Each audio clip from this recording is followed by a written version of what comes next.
কখনো কি মনে হয়েছে অসমাপ্ত কাজগুলো তোমার মাথায় হোটেলের ওয়েটারের মতো বারবার ঘুরঘুর করছে? মনে করিয়ে দিচ্ছে, স্যার এটা শেষ করবেন না?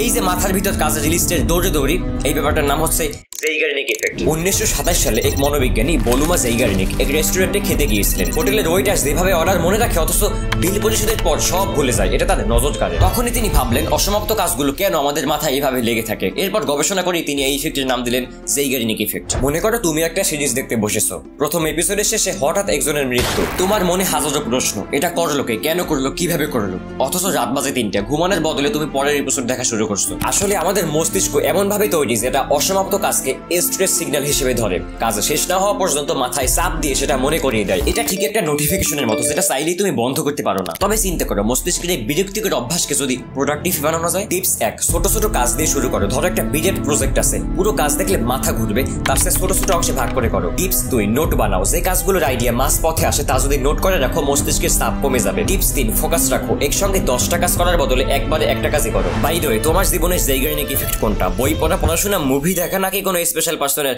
Message reply?